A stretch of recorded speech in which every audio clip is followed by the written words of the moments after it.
papeles no aparece que estén casados, sino que están solteros. ¿Qué pasa en el caso que el notario celebra el contrato? Porque obviamente él no va a tener conocimiento de que sí son esposos. ¿Qué pasa en ese aspecto? Mire, recuérdense que el hecho de que no hayan dado los avisos no necesariamente quiere decir que las personas no estén casadas. Es decir, si se levantó el acta notarial del matrimonio, está protocolizada en el protocolo del notario que la realizó, eh, podría, podría la persona que se sienta afectada por ese negocio encontrar ese matrimonio. Entonces lo único que le quedaría ahí es demostrar que efectivamente están casados y que lo único que hacía falta era dar los avisos al RENAP. Y los avisos, pues es lo más sencillo, darlo, ¿verdad? Ahí solo de hablar con el notario, mire, de los avisos. Y ya con eso queda al descubierto un negocio que podría ser fraudulento, ¿verdad? O sea que hay maneras de poder establecer si se realizó o no el matrimonio. Ahora, si no aparece nada en el RENAP, si no aparece nada en ningún protocolo, ahí se es bien complicado, ¿eh? Es decir, pero eh, recuérdense que los matrimonios generalmente hay fotografías, es decir, hay muchas maneras de poder demostrar que un hecho se realizó cuando sí se realizó. Ahora, cuando nos lo estamos inventando, ahí sí ya es complicado, ¿verdad? Porque ahí tendría uno que hacer la prueba y crearla. No es tan fácil. Pero no sé si responde eso a su duda, Mónica. Sí, licenciado, sí, muchas gracias. Va, pues, para servirle.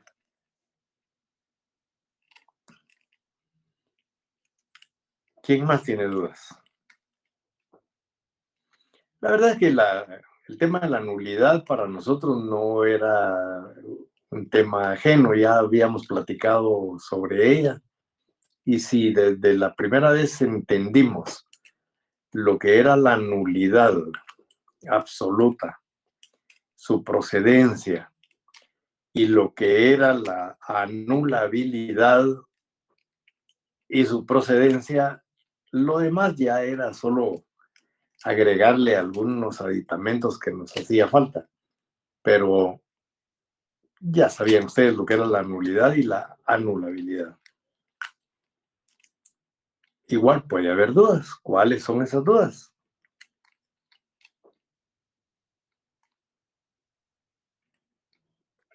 Buenas noches, Lick. A mí la única duda, ¿qué tal? La duda que me surge es quién da aviso a la PGN para que pueda actuar en función de los intereses de un menor. Esa es una pregunta que le dijera. Cualquier persona que tenga interés en que la PGN se entere de algo.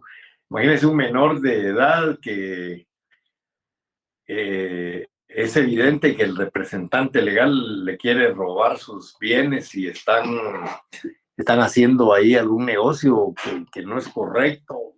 Es decir, un familiar cualquiera, un vecino cualquiera.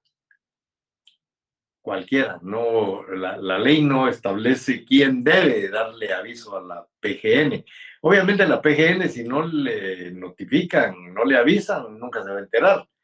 Pero cualquiera que llegue y les diga, incluso no tiene que ser ni por escrito, con un memorial, ni nada, basta una llamada a la PGN, decirle, mire, está pasando tal y tal y tal cosa.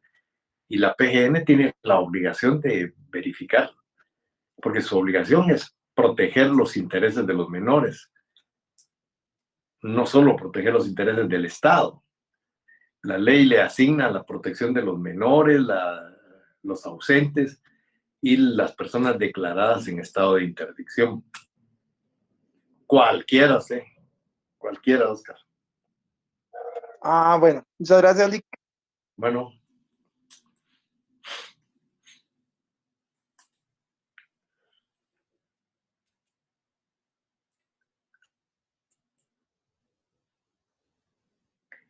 ¿Alguna otra duda, señores?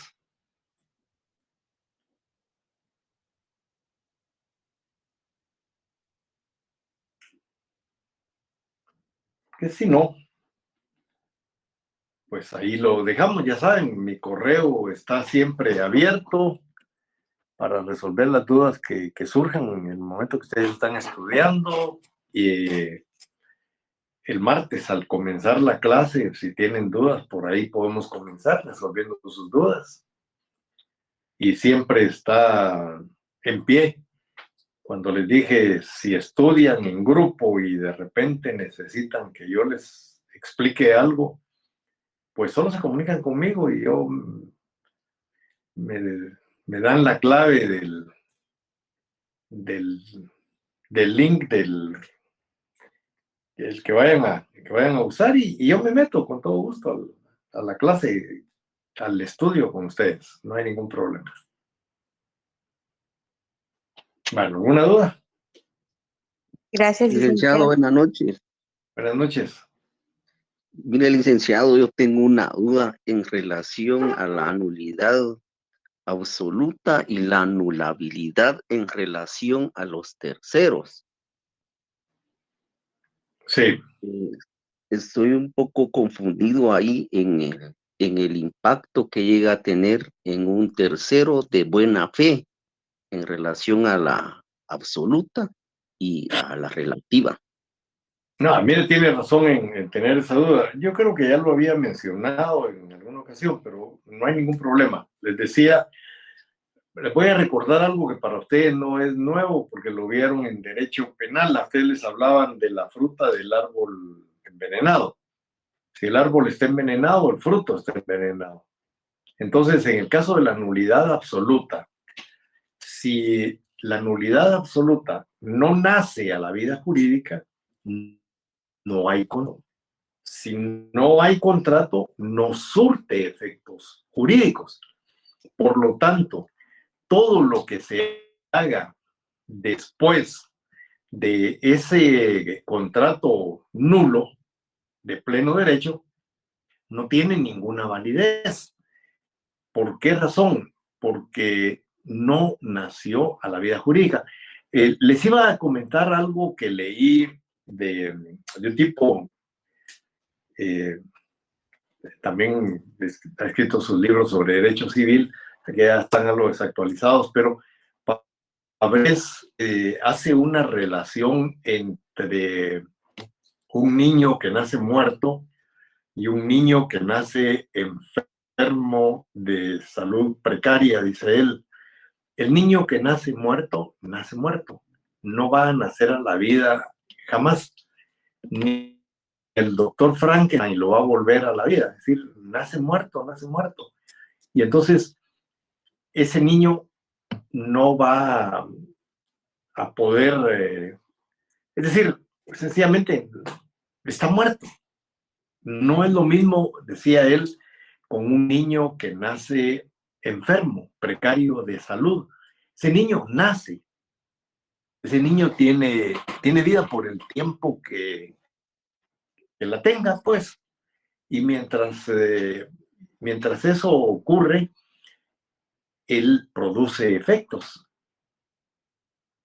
Cuando termina los efectos que produce un niño que nace enfermito de salud precaria, cuando ese niño se muere o cuando ese niño se recupera. Entonces, él decía que la nulidad relativa era cabal como ese niño, porque el negocio jurídico nace a la vida jurídica, pero nace enfermo, con una salud precaria. Y ese niño, al igual que, que el negocio jurídico enfermo, puede fallecer. ¿Cómo fallece el negocio jurídico? Con la declaración judicial que resuelve el juez diciendo que ese negocio no tiene ninguna validez. Pero puede que no exista esa declaración judicial. Y entonces por eso es que ahí se menciona que cuando hay un negocio jurídico que nace a la vida jurídica, precario de salud, enfermo, pero nace, tiene vida, entonces puede superar esa enfermedad. ¿Cómo la supera el negocio jurídico? Con la subsanación, es decir, cuando las partes pues sencillamente deciden continuar con el negocio o cuando prescribe el derecho para poder accionar. Entonces, ahí, volviendo a la pregunta del compañero, era que, ¿qué pasa con los terceros? Aquí es diferente a lo que pasa con los terceros en el caso de la nulidad. En el caso de la nulidad ya vimos que los terceros, aunque sean de buena fe, es decir, el negocio no tiene ningún sustento legal porque no nació a la vida jurídica y no se puede revalidar por la compraventa a una persona de buena fe. No se puede revalidar por confirmación. No se puede revalidar por prescripción porque no prescribe. En cambio, en el caso de la anulabilidad, se puede revalidar, se puede confirmar. Y en el caso de los terceros, cuando son de buena fe, ya no se les puede, ahí sí no se les puede afectar. Es decir, una persona que realiza un negocio viciado, con vicio de consentimiento, y que luego vende ese bien que ha adquirido a un tercero de buena fe, el tercero de buena fe no puede ser perjudicado porque está actuando de buena fe. Ahora, si se declara con lugar la anulabilidad, la ley dice que todo debe regresar a su estado original, pero lo que salió hacia un tercero de buena fe ya no puede regresar. Entonces, ¿cómo lo resuelve la ley? Ahí vimos un artículo que dice pagando bueno, primero devolviendo el valor de la cosa y pagando los daños y los perjuicios que hubieran podido ocasionarse. No sé si estamos ahí. Sí, licenciado, muy amable, gracias. Va, pues, para servirle. ¿Alguna otra duda, señores?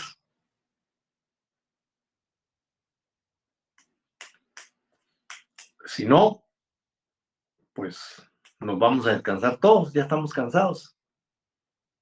Sin embargo, yo ya les he dicho, yo sigo aquí mientras ustedes me sigan preguntando. Dígame, Oscar. Dick, a mí me quedó una duda, no sé si porque entré un poquito atrás, pero me tardé con el video porque quise ver una parte.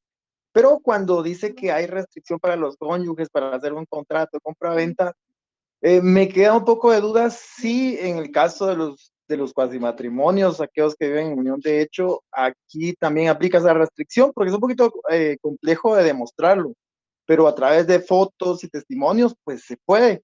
Ahora, ¿ahí también se da eso o se puede decir que ahí sí logran hacer esa marufia? No. Mire, pues, recuérdese que aquí estamos hablando de matrimonio. La ley dice que es prohibida la compraventa entre cónyuges. Yo me extendería un poco hacia los que están unidos, pero en una unión legal, una unión de hecho registrada, legal, que tiene los mismos efectos que el matrimonio. Pero en aquellos casos donde las personas viven maridablemente, pero sin estar casados, es decir, están arrejuntados, dicen en mi pueblo, ahí no hay matrimonio, no hay unión de hecho, a menos que alguien la declare, pues, porque esa es una de las cuestiones que ya uno como abogado debe tener los alcances como para ver de qué manera puede puede pedir al juez que declare la ineficacia del negocio. A mí se me ocurriría, ya que usted mencionó que hay fotos, que hay documentos y todo eso, ya es un poco más largo, pero usted como acreedor perfectamente podría buscar que la declaración de hecho sea legal, que exista esa declaración. Y después de que consiga que la declaración sea legalizada, entonces caerle, ¿verdad? Hay que buscar siempre la manera de poder resolver problemas. Y ahí podría ser uno. Porque recuérdense que la unión de hecho tiene que estar declarada, tiene que estar registrada y opera como que fuera matrimonio. Entonces, si la unión de hecho y el matrimonio para la ley de alguna manera son similares, si no iguales, pero sí iguales en derechos, entonces podría prosperar una acción, pienso yo. En la práctica no lo he visto, pero en la letra me parece que sí se puede. Pero, Oscar, insisto, no personas que viven juntas, sino personas que tengan su unión declarada. ¿Estamos? Sí, Nick, o sea, lo que tenemos que apegarnos acá es a que esté registrado. Ya luego, si un acreedor se ve en la necesidad de ver la manera de declarar la unión de hecho, o sea, de hacerla legal, pues tendría que darse esa tarea a investigar y Desde anotar luego, los medios. desde luego. ¿Verdad? Esa es la función de los abogados. Los buenos abogados encuentran los recursos donde sea que estén. Sí, pues, bueno. Entonces ahí sí, clarísimo, Nick, gracias. Va, pues. ¿Alguna otra pregunta, señores? Buenas noches, licenciado. Y buenas noches, Mario. Y cuando se hace el negocio jurídico con un menor de 16 para arriba es nulidad relativa. Sí, Y de 15 para abajo, nulidad absoluta. exacto. Esa es mi duda, licenciado, y gracias ahí. Va, pues para servirle, no tenía ninguna duda, solo estaba confirmando si estaba en lo correcto. Está en lo correcto. Sí, licenciado, eso es lo que quería que me aclarara. Va, está bien. Bueno, yo creo que no hay mayor duda con esta clase, porque ya la habíamos entendido, ya la conocemos. Si no entendiéramos esto, no hubiéramos entendido el tema de los vicios de consentimiento. Es importante poder establecer esta situación. Había un caso ahí, creo yo, en el examen relacionado con juegos ilícitos, juegos de azar, específicamente hablaba yo de póker, ¿verdad?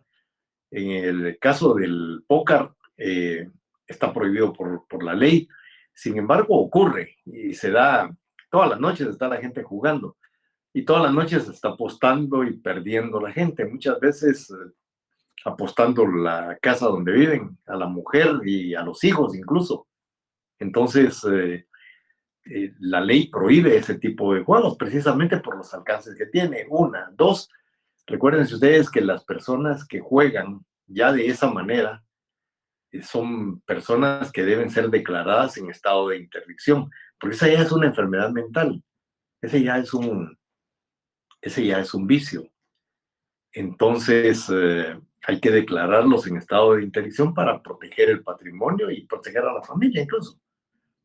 Muchas veces en los garitos, así les llaman a los lugares donde se realizan esos juegos, hay notarios que se prestan para hacer escrituras de compraventa, que no existe tal compraventa. Lo que está ocurriendo ahí es que el que perdió la casa, pues entrega la casa haciendo un contrato de compraventa. Ahí para comenzar hay una simulación absoluta porque no hay contrato de compraventa. Ahí lo que hay es el pago de una deuda originada por un juego ilegal. Entonces ahí el objeto es un objeto ilícito. Y al haber un objeto ilícito, ya estamos hablando de que existe una nulidad absoluta. Falta uno de los requisitos esenciales de validez. Nunca se olviden, ¿cuáles son esos requisitos? 1251. Objeto lícito y posible, consentimiento, capacidad y la razón por la cual las personas están contratando, la causa. Entonces, esos son los 4 requisitos esenciales que no pueden faltar en ningún contrato. Y en el caso de hacer una escritura como consecuencia del pago de una deuda de juego, comenzamos con que el objeto es ilícito. Por lo tanto, ya falta uno de los requisitos esenciales de validez que producen la nulidad.